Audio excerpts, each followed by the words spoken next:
నిన్ను విడువను, నిన్ను ఎడబాయను, నిబ్బరము కలిగి ధైర్యముగా ఉండుము.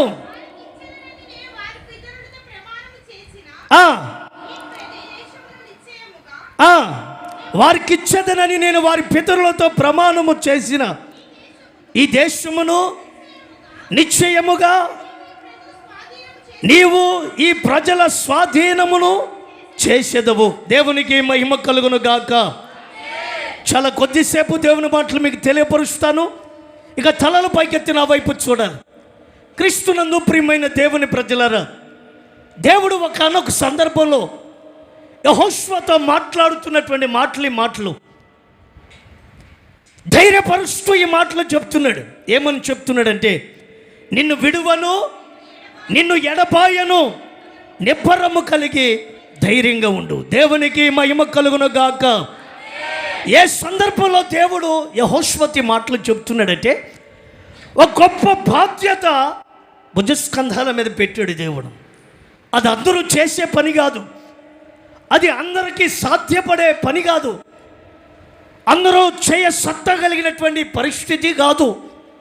అప్పటికే పెద్ద దిక్కుగా ఉన్నటువంటి మోషే కాలాన్ని ముగించాడు.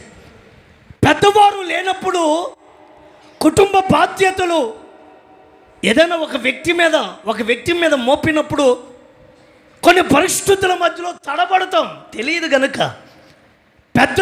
పెద్దవారు ఉంటే ఆలోచన వేరుగా ఉంటుంది, పెద్దవారి యొక్క నడిపింపు వేరుగా ఉంటుంది.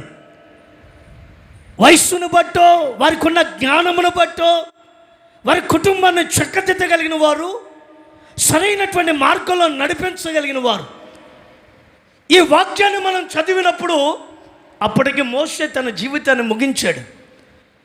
ఇది వరకు పెద్దవాడుగా ఉండి దైవ కృపను పొంది దైవ చిత్తానుసారంగా ఈ ఇశ్రాయేలు ప్రజలను నడిపించిన వ్యక్తి మోషే లేకపోయేసరికి ఈ బాధ్యతలన్నీ ఎవరి మీద పెట్టాడు దేవుడు? యెహోషువ మీద పెట్టాడు. చిన్న వయసు, తగిన ఆలోచన లేదు, ఏం చేయాలో అర్థం కావట్లేదు, ప్రతి క్షణం భయపడుతూనే బ్రతుకుతున్నాడు. ప్రక్కనున్న వాళ్ళు కూడా, ఒరే ఈడు మన కళ్ళ ముందు పుట్టి పెరుగున్నాడు, ఈయనేంటి మనకు ఆలోచన చెప్పేది, వయసులో చాలా చిన్నవాడు, ఇతడు మనకు చెప్పి అంత గొప్పోడా అన్నట్లుగా మోషేకు భయపడిన ప్రజలు ఇప్పుడు యెహోషువకు భయపడట్లా.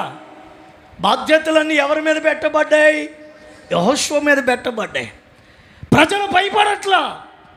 ఇంతలో యెహోషువకు అర్థం కాక దేవుని సన్నిధికి వెళ్ళి, అయ్యా ఈ ప్రజలు నడిపించడం నా సాధ్యమయ్యే పనా? నా మట్టుకు నేను నడిపించాలంటే సాధ్యపడే పని కాదు నాయనా, మీ చిత్తమేమయ్యిందో మీరు నెరవేర్చాలి. భయభ్రాంతితో దేవుని సన్నిధిలో కనిపెడుతుంటే దేవుడు యెహోషువతో మాట్లాడడం ప్రారంభించాడు. దేవునికి మహిమ కలుగును గాక. నేను నిన్ను విడువను, నిన్ను ఎడబాయను, నిబ్బరము కలిగి ధైర్యంగా ఉండు. దేవునికి మహిమ కలుగును గాక. ఆనాడు యెహోషువతో చెప్పిన ఆ దేవుడే ఈ రాత్రి ఈ ఆరాధనలో అడుగుపెట్టిన మీతో కూడా మాట్లాడుతున్నాడు. నిబ్బరము కలిగి ధైర్యంగా ఉండండి, దేనికి కలవరపడొద్దు, ఏ పరిస్థితికి కంగారు పడొద్దు. నేను నిన్ను విడువను, నిన్ను ఎడబాయను, నిబ్బరము కలిగి ధైర్యంగా ఉండండి. దేవునికి మహిమ కలుగును గాక. ఈ వాగ్దానం ఈ రాత్రి ఆరాధనలు అడుగుపెట్టిన ప్రతి వారి పట్ల సంపూర్ణంగా ప్రభు నెరవేర్చునుగాక. ఆశ్చర్యకరమైన ఆయన హస్తము తోడుగా వచ్చునుగాక.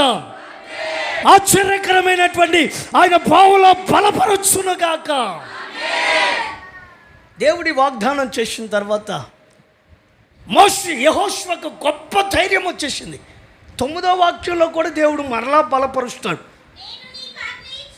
నేను నీకు ఆజ్ఞాపించి ఉన్నాను, నిబ్బరము కలిగి ధైర్యంగా ఉండుము, దిగులు పడకము, జడియకము, నీవు నడుచు మార్గమంతటిలో నీ దేవుడైన యెహోవా నీకు తోడయుండును. దేవునికి మహిమ కలుగును గాక. నేను మోషేకు తోడై ఉన్నట్లుగా నీకును తోడై ఉన్నాను. నిపుణం కలిగి ధైర్యంగా ఉండు. పరిస్థితులను బట్టి భయపడకు. వీరు ఎలా నడిపించాలో నాకు ఆలోచన లేదే, జ్ఞానము లేదే, నా వల్ల కాదే అని భయపడాల్సిన పని లేదు. నేను నీకు ఆలోచన చెప్తాను, నువ్వు ధైర్యంగా ఉండు. దేవునికి మహిమ కలుగును గాక.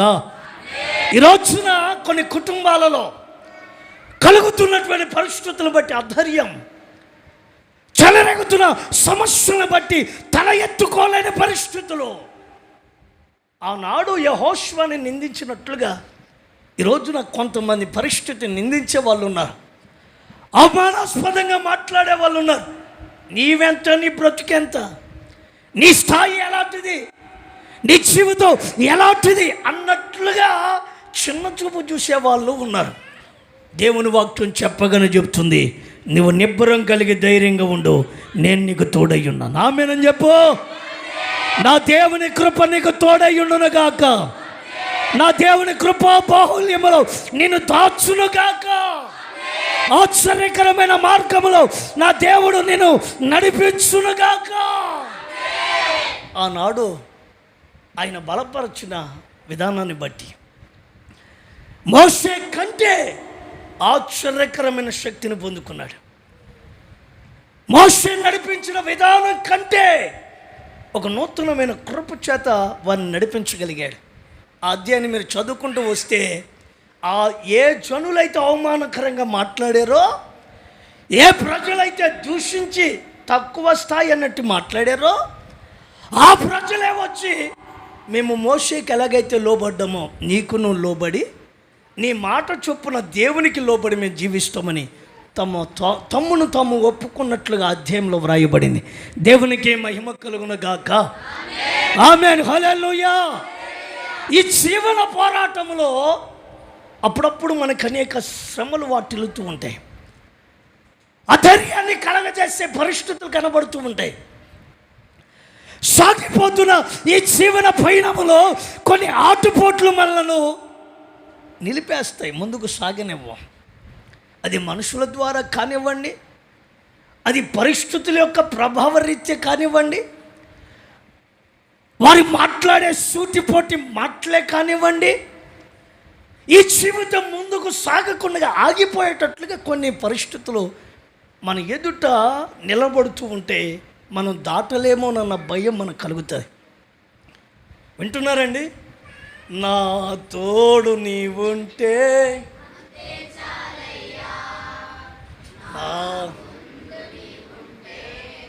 కొంచెం గట్టిగా గట్టిగా స్వరం మీద వాడండి.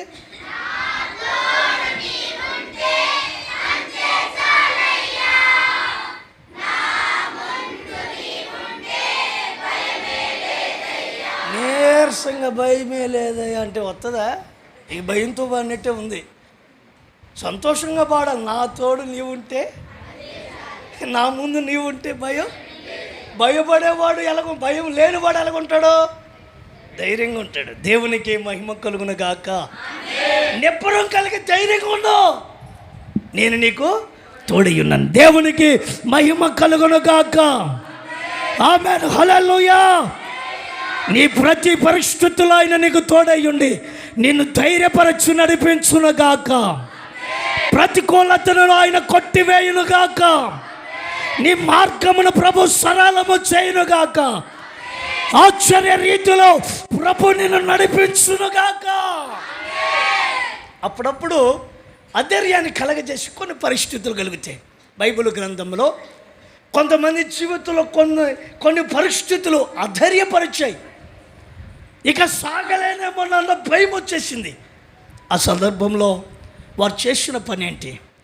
దేవుడు వారిని ఎప్పుడు బలపరిచాడు, ఎప్పుడు ధైర్యపరిచాడు? 1-2 మాటలు చెప్పి నేను త్వరగా ముగించేస్తాను.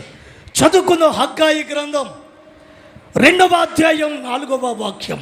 హగ్గాయి గ్రంథం 2వ అధ్యాయం 4వ వాక్యం. అయినను యెహోవా ఆజ్ఞ ఇచ్చినదేమనగా, జెరుబ్బాబెలు ధైర్యము తెచ్చుకోము,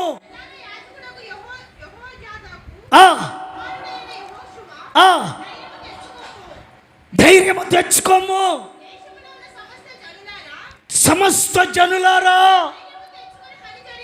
ధైర్యము తెచ్చుకొని పని జరిగించుడి, నేను మీకు తోడై ఉన్నాను. Praise the lord. హల్లెలూయా. చెబుదా గట్టిగా హల్లెలూయా, హల్లెలూయా. వీరు మందిరాన్ని కట్టాలని నిర్ణయించుకున్నారు. మందిరాన్ని కూలగట్టారు అన్యులు. కొన్ని పరిస్థితులు ఆ పరిచర్య సతిగా పడేటట్లుగా చేసేసింది. ప్రజలందరూ నివ్వెరపోయారు, సమాజంలో విలువను కోల్పోయారు. సదాకాలం నిత్యానిత్యములో ఆయన తన వారితో నివాసం చేయాలనుకున్న ఆ స్థలం శిథిలమైపోయింది. ఆ పరిస్థితుల మధ్యలో జెరుబ్బేలుకి ఒక ఆలోచన తట్టింది. ఏంటో తెలుసా? నా దేవుని మందిరం శిథిలావస్థగా ఉండకూడదు. మందిరము పాడైపోయిన గోడలతో ఉండకూడదు, పడిపోయిన గోడలతో ఉండకూడదు. ఇది ఆయన సంచరించే పాలెం, ఇది ఆయన తన జనులతో మాట్లాడే స్థలం, ఇదే పరలోకపు కవిని. ఇది ఈ స్థలమందు చేయబడే ప్రతి ప్రార్థన యందు ఆయన తన మనస్సు నిలిపాడు. ఆయన తన కను దృష్టి వారిపై నిలిపిన స్థలం ఇది. ఈ రోజున ఎలా ఉంది? శిథిలమైపోయింది, పాడైపోయింది. పాడైపోయినట్లుగా ఇది విడవబడకూడదు, దీన్ని మరల పునర్నిర్మించాలి. దేవునికి మహిమ కలుగును గాక. జెరుబ్బేలు ధైర్యం తెచ్చుకుని దేవుని పని చేయడానికి ముందుకొచ్చాడు. ఆ సందర్భంలో అనేక మంది జెరుబ్బేలుని ఆటంకపరుస్తున్నారు. అనేక సమస్యలు ఆయన ఎదుట నిలబడ్డాయి. సహజంగా ఈ జీవిత పోరాటంలో మనం బ్రతుకుతున్నప్పుడు కొన్ని పరిస్థితులు మనకు కలిగినప్పుడు ఆటోమేటిక్గా మనకేం కలుగుతుంది? భయము వస్తుంది, అధైర్యము వస్తుంది.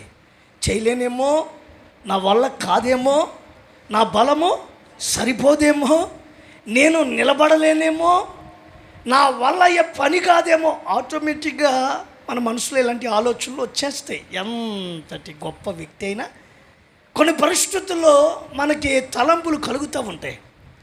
ఆ సమస్యలన్నీ చూచి జెరుబ్బేలు ఎంత ధైర్యంగా ప్రారంభించాడో అంత భయపడుతూ ఉన్నాడు.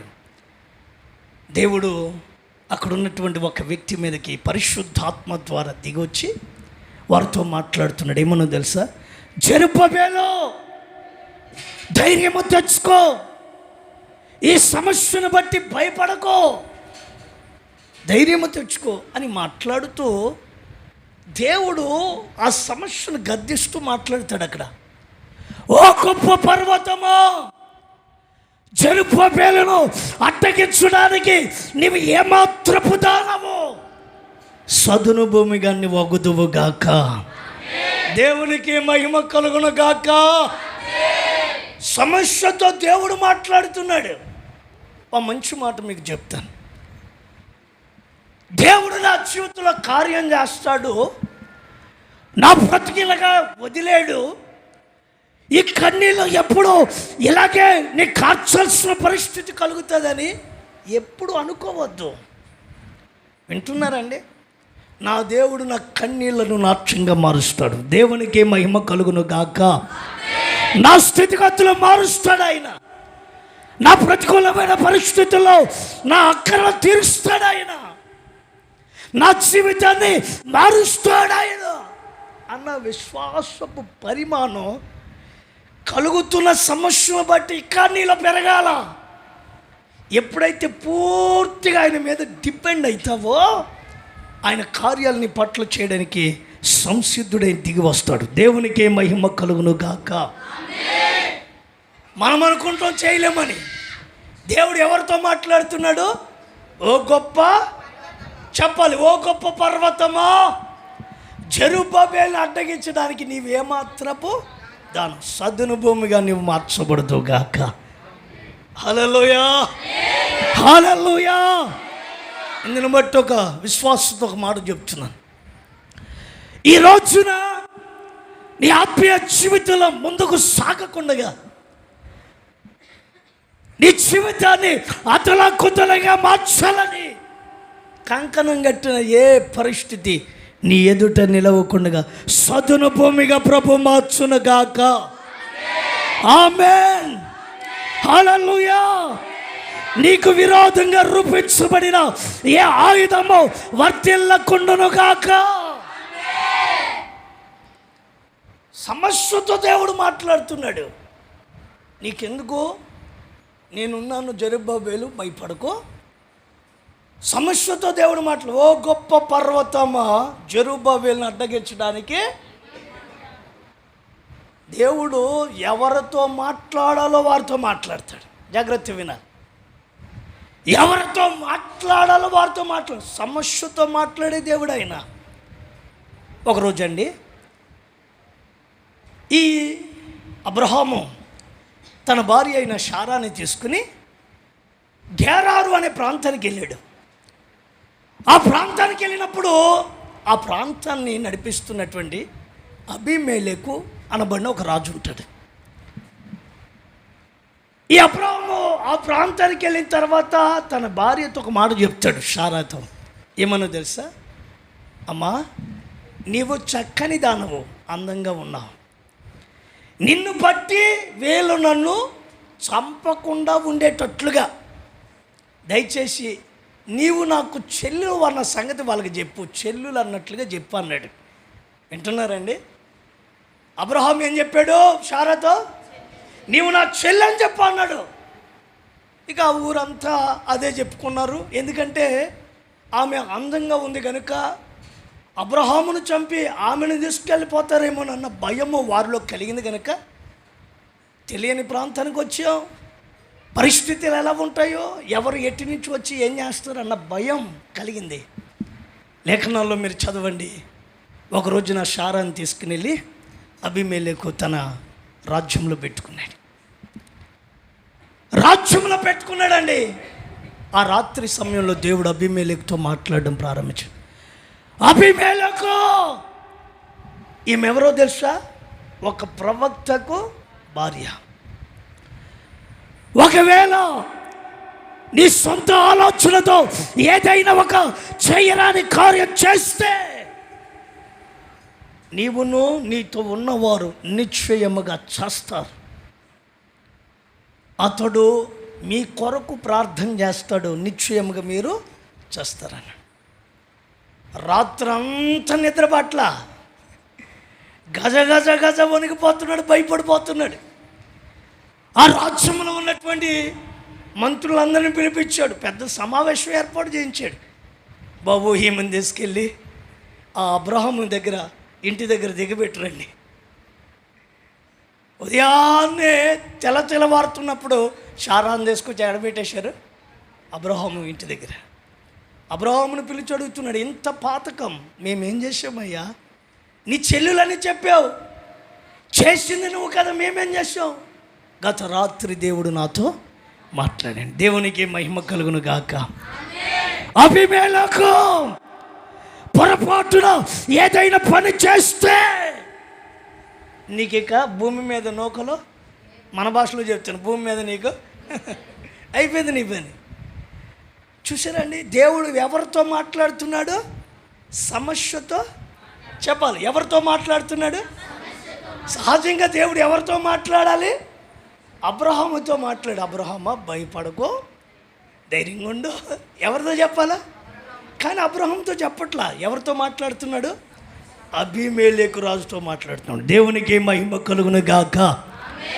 చేయాల్సింది ఒకటే, ఆయన మీద మనం ఆధారపడ్డామంటే సమస్యతో ఆయన మాట్లాడుతాడు. నీ మార్గం సరళం చేయబడుతుంది, నీ జీవితంలో గొప్ప ధైర్యంతో సాగిపోతావు. దేవునికి మహిమ కలుగును గాక. నా దేవుడు నీ విరోధస్తులతో మాట్లాడును గాక, నీ ఎదుట ఉన్న సమస్యతో మాట్లాడును గాక. ఎవరి ఎదుట ఇంతవరకు తలెత్తుకోలేక నువ్వు ఎవరిని అవమానంగా భరించి జీవించావో వారి ఎదుట నీ తల ఆయన పైకెత్తును గాక. ఆమేన్, హల్లెలూయా, హల్లెలూయా. ఆశ్చర్యకరమైన మార్గంలో ఆయన నిన్ను నడిపించును గాక. మరొక మాట చూపించి ముగించేస్తాను. బైబిల్ గ్రంథంలో సమూయేలు వ్రాసిన మొదటి గ్రంథం 30వ అధ్యాయం 6వ వాక్యం చదువుకుందాం. దావీదు మిక్కిలి దుఃఖపడెను.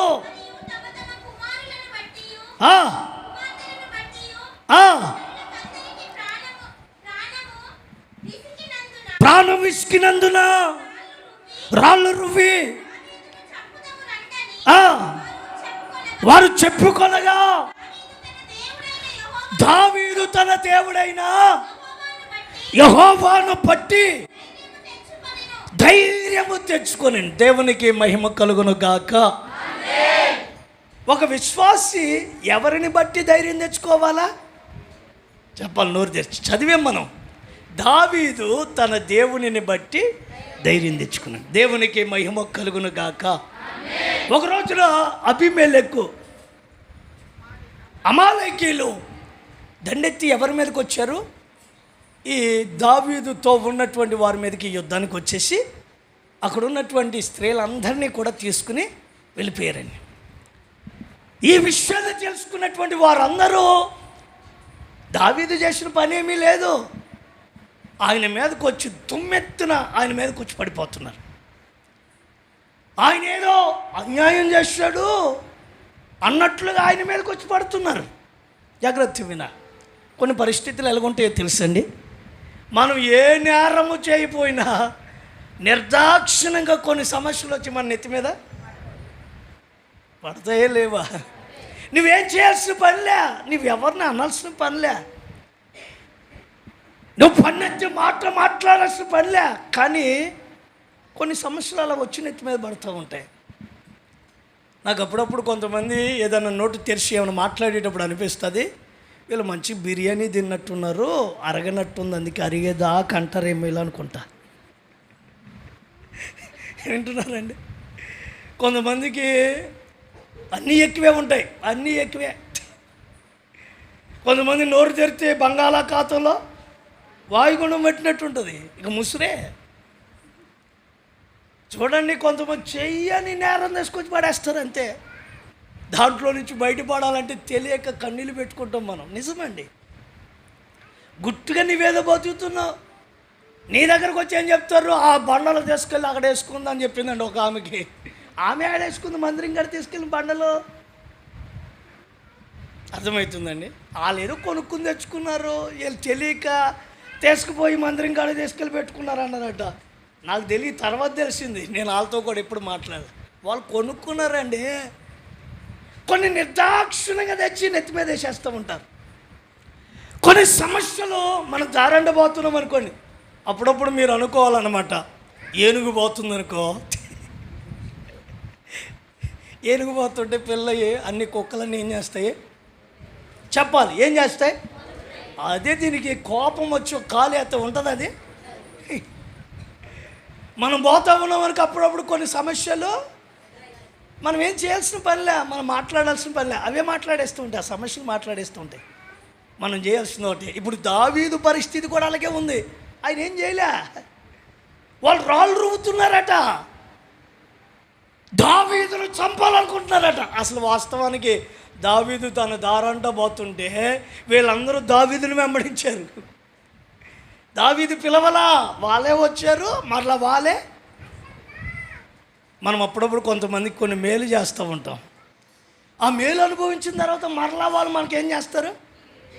కీడు చేస్తూ ఉంటారండి. ఆపత్కాలంలో నువ్వు ఆదుకుని ఏదైనా సహాయం చేస్తే చేయి, లేకపోతే లేదు. మరలా తీసుకొచ్చి ఆ సమస్య మరలా. మీకు అర్థమయ్యేటట్లు చెప్తాను, గట్టిగా లేదు చెప్పండి. హల్లెలూయా. ఆపదలో ఒక తల్లి ఒకరికి 10,000 రూపాయలు ఇప్పించిందంట. ఎంత? అయ్యా అమ్మా, నువ్వు వచ్చి సంతకం పెడితేనే 10,000 ఇస్తారంట. అంటే పిచ్చిమాకుంది నాలంటిది. పోయి ఏం చేసింది పాపం, ఆపదలో ఉందని సంతకం పెడితే ఇప్పుడు 10,000 తీసుకుని పోయినాడు, లగ్జరీగా బతుకుతున్నాడు. ఇప్పుడు సంతకం పెట్టిపోయాడా, ఇప్పుడు ఎవరు కట్టాలా? వాళ్ళు వచ్చి ఎవరిని అడుగుతున్నారు? నీ మాటను బట్టే మేము. ఇప్పుడు ఎవరు ఇవ్వాలా? ఆడు ఎవడు అన్నాడు, ఇప్పుడు ఎవరు ఇవ్వాలా? అది నిర్దాక్షిణంగా ఇది చేయని నేరం మన మీద పడ్డం అనమాట. కొన్ని సమస్యలు అలాగే మన మీద వస్తుండే. అయితే ఒక్క మాట నేను చెప్తున్నాను, ఓ దైవ సేవకునిగా చెప్తున్నాను, మీ గుండెల్లో ఈ మాట సువర్ణాక్షరాలతో వ్రాయబడాలి. యెహోవాను బట్టి నువ్వేం చేయాలా? ధైర్యం తెచ్చుకో. దేవునికి మహిమ కలుగును గాక. ఆమేన్, హల్లెలూయా. నీతిమంతుడు సింహం వలె ధైర్యంగా ఉంటాడట. నువ్వు దేవుని బట్టి ధైర్యం తెచ్చుకో. ప్రభువా నేను చేయలేదు నాయన, నా వల్ల కాదు, నేను చేయలేదు ఇది, కానీ ఆ సమస్య నా మీద పడ్డది. ప్రభువా నీ చిత్తానికి అప్పగించుకున్నాను, నీ నిర్ణయాలు ఏంటో నా ఎడల అంతేగాని వాళ్ళని చూసుకో ప్రభా అనుకో. నా మాట మీకు అర్థమైందా? ప్రభు వాళ్ళని చూసుకో అనుకో అనమాక, ఆ మాట వద్దు. నీ చిత్తం ఏంటో నా ఎడల అది చాలు, అంతే. నా బ్రతుకు ఎలాగుండాలో అది నీకు అప్పగించుకున్నా ఆ దినం వరకు నువ్వు కాపాడుటకు సమర్థత కలిగిన వాడు. నువ్వు నన్ను నడిపించే మార్గం చాలు. Praise the lord, hallelujah.